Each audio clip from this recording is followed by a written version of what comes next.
Welcome to the Grow My Cleaning Company podcast with your host, Mike Campion. If you are passionate about the cleaning industry, you are in the right place. Love what you hear? Spread the word and tell the cleaning world this is the place to be. Want more? Check out www.growmycleaningcompany.com for free online video trainings, free ebook downloads, free blog posts, and of course, all the podcast episodes. Everything you need to grow your cleaning company is at www.growmycleaningcompany.com. And now, on with the show. Hello, Cleaning Nation. It is so good to be with you once again. Welcome to the place that you will get everything you need to have the cleaning company that you've always wanted, the cleaning company that you deserve. If you'd like to be a guest on the show, if you've got questions for me or want to hire me to speak at your next event, you can email our producer, Natalie, at nat@growmycleaningcompany.com. Or, of course, you can give us a call at 480-648-5149. Give us a call. We love hearing from you, Cleaning Nation. Today, we have a return guest on the show, Jeff Norris from Simply Clean Janitorial. Simply Clean's been serving the New Orleans area in Louisiana with commercial cleaning services since 1999. So we've got someone that's been in business a while and hopefully knows what he's doing. If you want to reach out to Jeff and his team, you get a hold of them at www.simplycleanjanitorial.com. Jeff, welcome to the show. Hey, Mike, thanks a lot for having me back, and I look forward to learning a little bit more today. Yeah, well, give us a little bit of an update. Tell us what we talked about last time and what's changed in your business since then, so we kind of get caught up to speed. And I'll make sure I put a link in the show notes page to your original podcast, so everybody that just wants more Jeff can get a hold of that. But tell us a little bit, catch us up on what's happened since, my friend. Okay. The last time we talked, I was kind of, have that question of where do I spend advertising money and all the AdWords and all the calls you get every day trying to get your business and was it worth it and so forth. And after we talked, I kind of slowed down a little bit on pursuing that route. And I really started to just focus on taking care of every customer I have and building that relationship and getting them more value, which in turn is got me more referrals and clients. So, which I love that because it's free. I didn't have to pay for the advertising, but it is taking me a little more time to get things done and a little more of my time to take care of all those clients.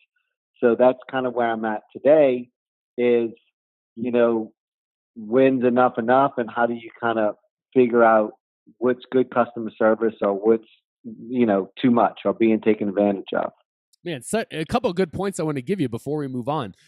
First of all, I love what you said about, hey, I needed to get my current customers happy before I get new customers. The two mistakes I see people doing is they want to grow. So they come to me like, hey, how do I grow? Where do I advertise? What do I need to do?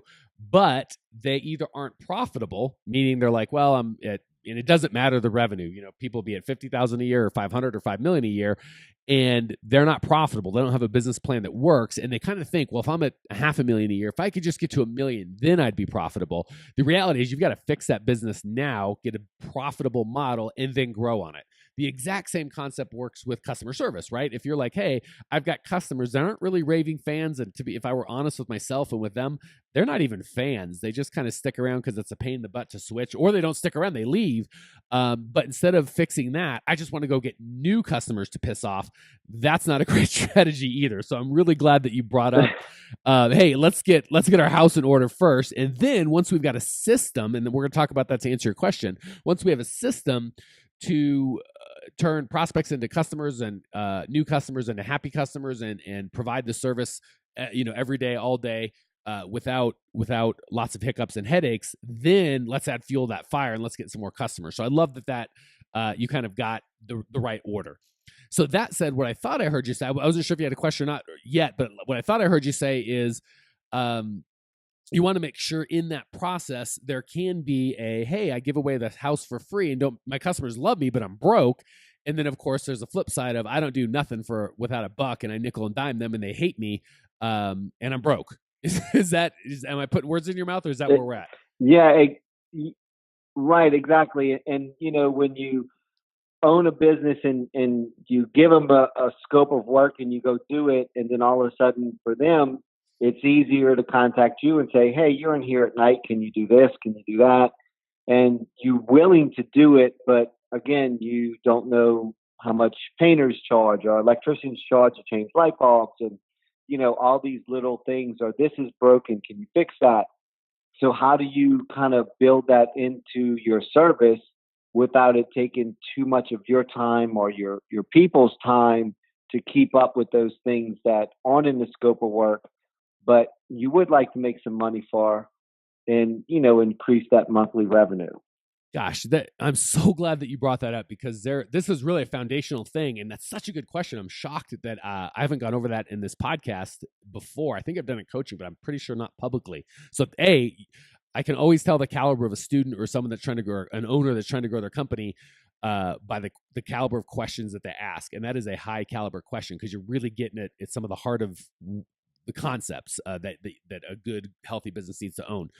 So let's dive in. So first of all, gosh, there's so much I want to make sure I get it right, or I get everything in a good order that makes sense. So first of all, let's talk about, there's a fine line between one piece of it, which is what I call being sticky. So I like being a lot of things to your customers. So there's a high pain of disconnect. I like when they're like, well, I could switch companies because this guy will save me a nickel, but they don't do light bulbs, and I really need light bulbs, and they don't offer floor service, and I don't want to have to get a second vendor for that, or tell Jeff, well, I don't want you to do my janitorial anymore, but I do want you to do my floors, and then I've got to find someone to order my supplies from.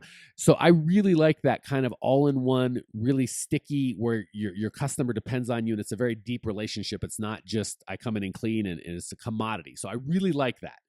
That said, just like we talked about for money or not, you've got to draw a line in the sand of, well, am I a painter or an electrician or a general handyman? Do I want to be in that business? Because you certainly don't want to put yourself in a situation where you do things poorly, where you're excellent at your janitorial work and you're okay at changing light bulbs, but when it comes to painting or light electrical, you're like, that's not really what I do.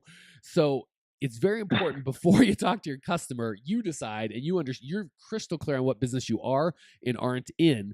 And again, my thing is, as many services you can offer your customer that will deepen that relationship, the better off that you are, but you've got to be able to offer them well. And that's where entrepreneurs run into trouble, because they kind of overestimate what they can do. Oh yeah, I could do that. I could be awesome at that. And it's like, well, could you provide that service? Maybe. Okay. But could I be awesome at that? That's where there kind of gets to be some self, delusion in terms of, yeah, I can be awesome at all these things. It's like, you really, really can't. So I can't answer your question directly on you should do light bulbs, but you shouldn't do painting, or you should do painting, but only this amount. But that's the concept I want you to get to, in terms of, I want to be as sticky as possible, but it's the opposite of sticky when I screw things up. Does that make sense before we move on to what you should charge and how you should charge and what should be free and what should be included?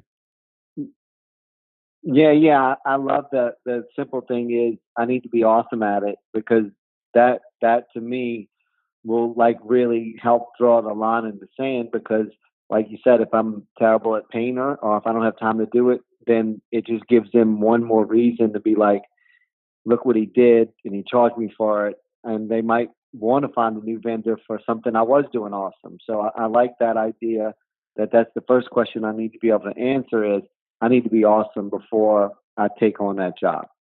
Man, you're going to take my job. You said it so much better than I did. That's why I love talking to entrepreneurs. You guys absolutely get it. I'm not even going to add to that. I agree. All right. So now let's talk about, once assuming that you've made that line in the sand and go, yes, I can be awesome at this, and yes, I could do this, but no, I can't be awesome at detailing this guy's car, so I'm not going to do that.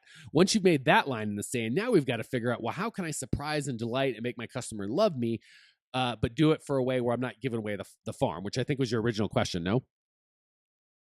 Right. Okay, cool. Let's talk about that. So the first thing is communications. All this stuff, there is no right or wrong answer. It's how the people perceive this to be done. If you're like a perfect example, if you have a referral, and I promise this doesn't sound like my question. I promise we'll get there. If you have a referral that says, you got to call Jeff. I've had a dozen cleaners and this guy's so cheap. I think I'm taking advantage of him, but man, this guy's cheap. Get him before he figures out and raises his prices. That's not a great referral, right? That when you go there, you've got a lot of work to do. Either you have to give away the farm, or you've got a lot of work to do to re-educate them, right? But that's a hard conversation to start if you come up with that perception, right? Right. Okay. Now, if they come and go, oh my gosh, Jeff is amazing. We actually paid extra, and I was really worried about it, but the dude is so good. I'd probably pay him 20% more and be happy because his service is so amazing. You got to call this guy. If you had headaches with commercial cleaning companies before, you got to call this guy. Your life is going to be great. Now, that's a sales appointment, or that's a customer you could probably help and really have a good relationship with right off the bat. Is that fair? Yeah, I would love those. Okay. So the point I was trying to make, because we're going to build on this to answer your question, is the positioning, the way that your customer sees you to start has everything to do with your success or your failure. The exact same thing comes with pricing. So if you're always I'll throw that in, I'll do that, I'll throw that, no charge. Then when you go to charge for something that's very reasonable, maybe the first 3 things you should have charged for in your gift, you think they'd go, wow, I got 3 things for free. This 4th thing, of course I should pay. It's not that way. They're going to go, oh, now he's trying to screw me. Look at Jeff nickeling and diming me, right? You set yourself up wrong. So the big thing is you've got to set it up right. You've got to give yourself that referral of, here's the relationship we're going to have. So they just get that from the beginning and understand things cost money. If you start with things are free, you just have to ask. It's very hard to switch that. So the way that you start that is at the very beginning when you give them a bid. I'm a huge fan of it, for sure, with residential. It's a little harder with commercial, but with residential, for sure, a tiered pricing where there's kind of like good, better, best, right? Because there's some people that are always just going to take the most expensive option no matter what. If they always get the premium gas. It doesn't matter what car they drive. If it needs it, that's them. They get the premium gas. If there's the gold package or the ultra gold package, they take ultra gold. This is who they are. It doesn't have anything to do with you. So there's a lot of those customers that are that way and they want to spend more money with you, but you're not offering them that service package. So they put their wallet away, or even worse, they'll go find someone else that will offer them the luxury service package, right? The guy that's going to buy the Mercedes is not going to buy the Hyundai. He's just not. If you try and sell him a Hyundai, he ain't going to buy. So how that works is you're going to delineate exactly what you do and what you don't do, and what you will do for an additional fee. So when you give them good, better, best, usually the reason I do it is their budget was different than their needs, right? And this is on the commercial side. The residential, I'd have a flat, this is what we do, good, better, best. It's the same for everybody. On the commercial, you got to customize a little bit. So if I go in and we have a conversation, Jeff, and you tell me your budget's $1,500, but we talk about your dream world of what your life would be like, and I know that that's going to cost you $2,500 to get that service. I'm not going to come in at $1,500 and have you pissed off later because the service is no good, and I'm not going to come in at $2,500 where I know I can serve you well, but you're going to go somewhere else and be unhappy. I'm going to give you both. I'm going to say, hey, Jeff, we talked. I know your budget was this. This is what we can do for $1,500. It's not going to cover everything that you want, but if budget's really important, more so than the result, here's a plan, right? I don't want you to feel like I'm just trying to get the most money out of you. You wanted $1,500. Here's what we can do. I think it'll get you by, but you're probably not going to be real happy. What you really want when we talked was this. This will cover all of the windows, the painting, whatever, all the things that you do. That's $2,500. That way, either they think it's $2,500 and you're well compensated to do those things and they won't be tempted to ask you because you're already getting paid to do it. Or when they do ask you on the $1,500 plan, they, hey, Jeff, would you mind doing this or that? You go, absolutely. I'd love to get you upgraded to that $2,500 plan that we talked about. And they go, oh, gosh, yeah, that's right. And they either upgrade or understand it costs extra. The third piece of that is, here's the things that you wanted done that we don't do. So there's a $1,500 plan that fits your budget. There's a $2,500 plan that does everything except for the painting and the, light mechanical work or whatever nonsense they wanted. And here's a couple vendors that will do that for you. So do you see, if you set that stage, you set that table nicely right at the beginning of the relationship, it's really easy going forward 6 months in when they forget, oh, hey, Jeff, would you do this? You go, great, that's in the program. Remember this? I showed it to you. I'll fax it over. We can get you upgraded. I know I went fast, but does that make sense? Yeah, absolutely. Yes. I like that because that'll give me, instead of just saying no, it'll give me other options to where they have to say yes or no. Right. And you're just going back to what you already said, right? If you don't set that table, right? If you didn't do that at the beginning, it's a lot harder. When they go, hey, would you do this? You go, well, it's extra money. This is a new conversation. Not that you can't do that and don't have the right to do that. Obviously, you should charge for your time and your efforts, but it's a lot easier when you're reminding them about a conversation they already had and they already chose the cheap option. So they kind of know, oh yeah, that we had that conversation. Then the last thing I want to hit you with on this is, is unadvertised bonuses. I'm a huge fan of surprise and delight. So anytime I give a bid, I want to have kind of what I tell them I'm going to do, and I always want to blow them away. I always want to over deliver and under promise. So I might know that my service includes A, B, C, D, E, F, right? But I'm only going to tell them about A, B, C, D. That way, if we agree A, B, C, D, you're a happy customer and you pay. When I do A, B, C, D, E, and F, they're ecstatic and blown away.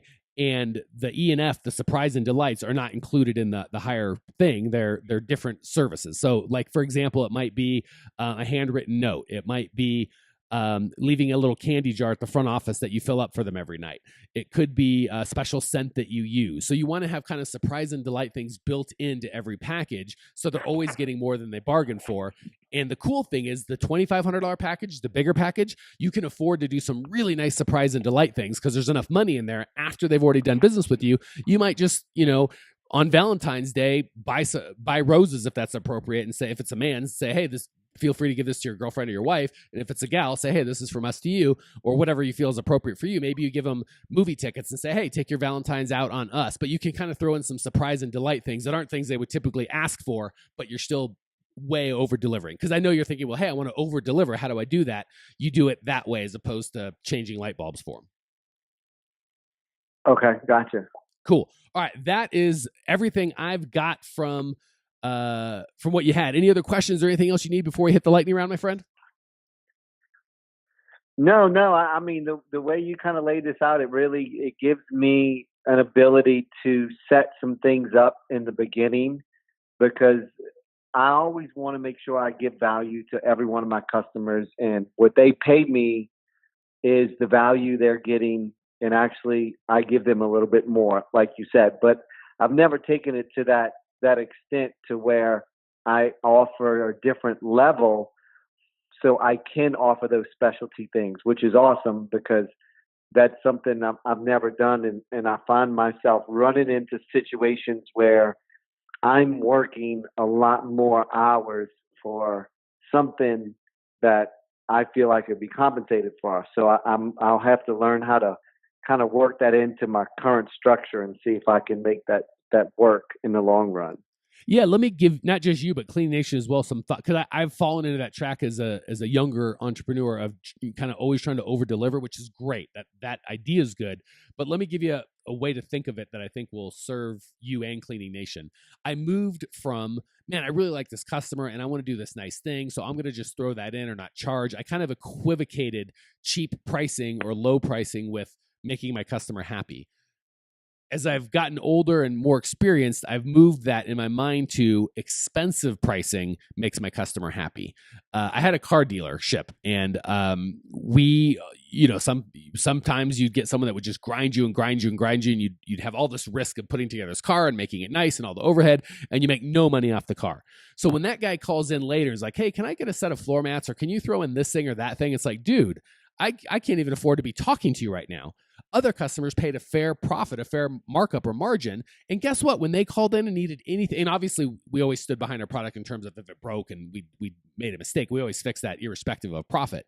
But when there's a lot of profit involved, we could do some really nice, really exciting things. And when they come in, you're not like, oh, good Lord, is this jerk again? It's, hey, this is my favorite customer. I didn't take advantage of you, but I made enough money that I can help you. So now I start equivocating profit with the ability to serve. The more money you make, the more fun things that you can do to surprise and delight and make their life better. The better advertising you do, the better marketing and communication with them. There's all sorts of cool stuff you can do, but it all takes money. So the customers that just want the cheapest price and don't care about experience, don't chase them. Let your competitors deal with them. The customers that are like, hey, I don't want to get screwed, but I'm willing to pay a fair price and getting a good result and having a good experience and you fixing my pain and really helping me. And if it costs a little more, I get that. Those are the customers I want. And I equivocate in my mind. The more they're paying, the better I can serve them and take care of them.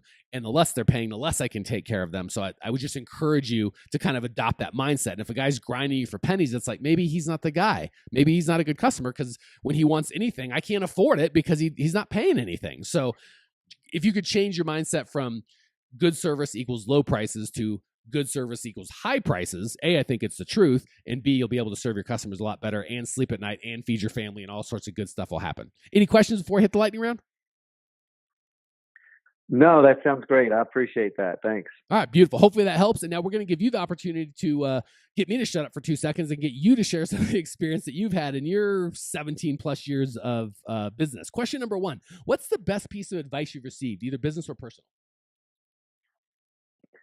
It's kind of funny. It's being true to myself and my family. I guess as owning a business in the beginning, you just want it so bad that you forget about you and your family and the reason why you want this business. And I was told at one point when I was killing myself working 7 days a week, you're doing this for what? And I had to stop and think and go, you know what? I'm doing this so I could spend time with my family and enjoy life. And I just wasn't doing that. So that was a big thing that they made, got me to sit down and really think about, okay, let's figure out how I can make some changes. Beautiful. Beautiful. I have nothing to add. That was so well said. Question 2, what's the biggest mistake you've made in the cleaning business? Maybe you can save some of the newer folks in Cleaning Nation some steps. Well, and I guess it ties into exactly what we were talking about today. I did everything. Like in the beginning, I did commercial, I did new houses, I did home clean. I just did everything and anything. Somebody called me, I did pressure washing, I did lots, I did windows, like I did everything. And when I did that, none of it was really well. It was just done. So, that was something that I really had to hone in and figure out, what do I want to do and do well, and what do I like doing? And that's kind of, was a big struggle in the beginning. Beautiful. Love. Yeah. I feel like I spend 20% of my time telling my clients to do less and be awesome at it, as opposed to do more and be adequate. So it's so nice when I can relax and let some of the older, wiser owners of cleaning companies share. Last question. What's one idea that Cleaning Nation can put into practice right now? So it could be personal or business, just something they can implement immediately.